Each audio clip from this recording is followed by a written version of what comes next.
Күй ұлттың жаны. Күйді түсінбеген адам ұлттың жанында түсінбейді. Сондықтан да күй құдіретті сарын. Көпшілігіміз күйді тыңдағанмен оның шығу тарихын біле бермейтініміз анық.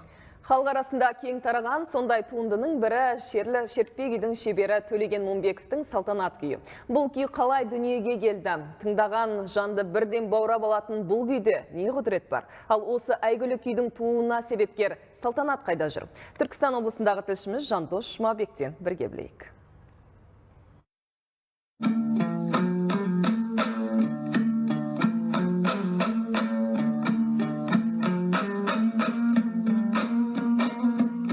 Қарт Қаратаудың теріскей бетін ала шұғыйыр жоқ созақ даласы басталады.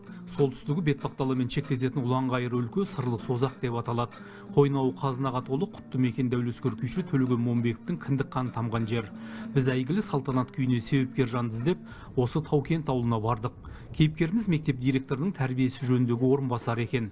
Бізді жайдары қарсы алған салтанат өзі Төлеген күйшінің кенже қыз екенін айтты. Алдымда 4 әпкем, Қайрат деген ағам бар. Анам қайтыс болғанда 4 жаста едім. Сондықтан бейнесін көз алдыма елестете алмаймын дейді. Біз күйдің шығу тарихын салтанаттың өзінен сұрадық. Сондай бір сәттерде анамыз дүниеден өткеннен кейін асық ойнап отырып, ағамыз екеуміз ренжісіп қалғанбыз. Содан мен апам айтам деп жыласам керек. Әкем апасын сағынған екен ғой бұлар деп алдына алып, өзі ағыл тегіл жылап отырып, бұл дүниеге келген күй негізі.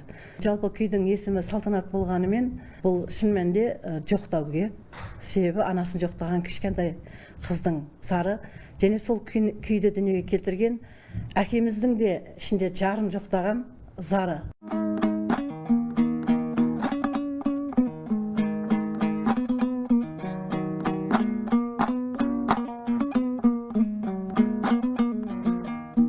Осы Созақ өңірінен шыққан белгілі күйші Төлеген Момбековтың шәкірті Жанғали Жүзбаев бізде әлді әндер көп болғанымен осындай өміршең күйлер өте аз екенін айтады. Салтанат күйі солардың ішіндегі шоқтығы биік шығарма. Себебі салтанат шын мәнінде баланы уатқан, әлдиі көп.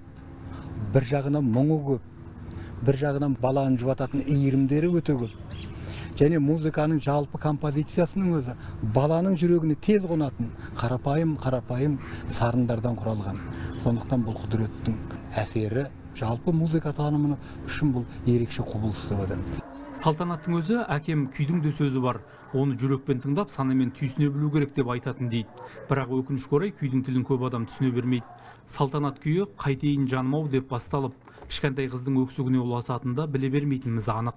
Сенің көз жасың тамшылап шыққаннан бастап, сағағына барған кезде тынысың тарылып, жылаған, қатты өксіп жылаған дыбыстың несі келеді деп айтатын. Мен шынын айтайын, есейіп мектепті бітіргенше анамды бір көрсем ғой деген арманым болған.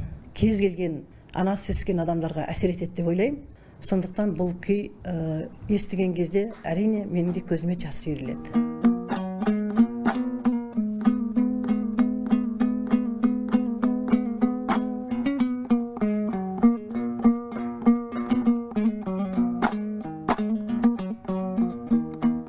Салтанат Төлеген қыздың негізгі мамандығы қазақ тілі мен әдебиеті пәнінің мұғалімі. 40 жылға жуық ұстаздық етіп келеді. Осы еңбек жолында мыңдаған шәкірт тәрбиелеп, жүздеген жас маманға жөн сілтеді.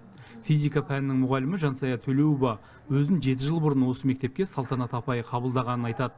Бірақ ол кезде Салтанат күйінің кейіпкері екенін білмеген. Кейін теледидардан көргенде ғана бірақ білген. Тура сол күй, тура сол Салтанат апайға арналған мен білмеппін. Соны үзінді ретінде суретке түсіріп алып, апайыма сізге арналған екен ғой. Сонда мен жұлдыз кісімен әріптес болып жатырмын ба деп таң қалғанымды телефон арқылы білдірткен болатынмын. Солай келе апайдың тарихын білдік. Өте қуаныштымыз. Сол кісімен біз әріптес болып жатқанымызға, менің ұстазым болғанына мақтан тұтып айтамын.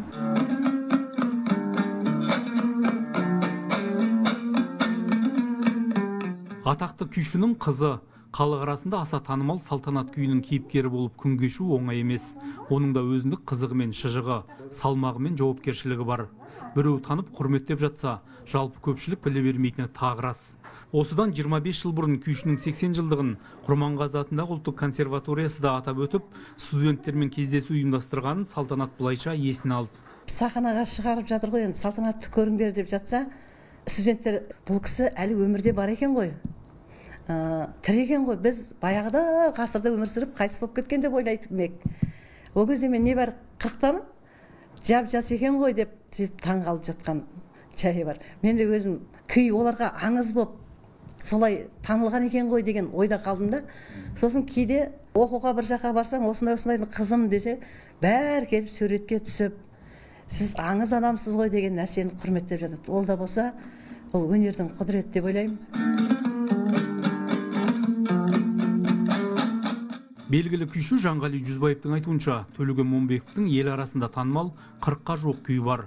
Алайда осы уақытқа дейін оның шертпе күйлерін дәл өзінде ешкім тарта алмаған. Мысалы, әрине біз Секен Тұрысбековты құрметтейміз, Біләл Ысқақовты өте жақсы көреміз, халқымыздың сүйікті күйшілері. Бұлардың бәрі Төлегеннің күйшілігіне бас иген адамдар, құдіретіне бас иген адамдар. Бұлар да әрине орындайды, бірақ Төлегеннің өз деңгейінде орындадым деген біреуін естіген жоқ.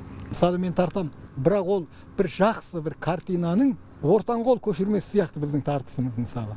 Сол сияқты Төкеңнің құдіретіне жеттім, шеберлігіне жеттім деген адамды әлі көрген жоқ. Төлеген Момбеков домбыра қағысы бөлек шертісі ерек күйші. Оның домбырасының шанағынан төгілген дыбыспен әуезді үнді қаз қалпында қайталау мүмкін емес дейді көзін көргендер.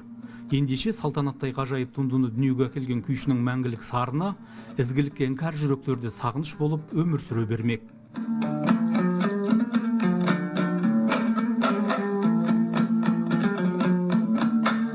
Жандос Жұмабек, Ерболат Әбіш, Қуаныш Әбуов, 24 KZ, Түркістан облысынан.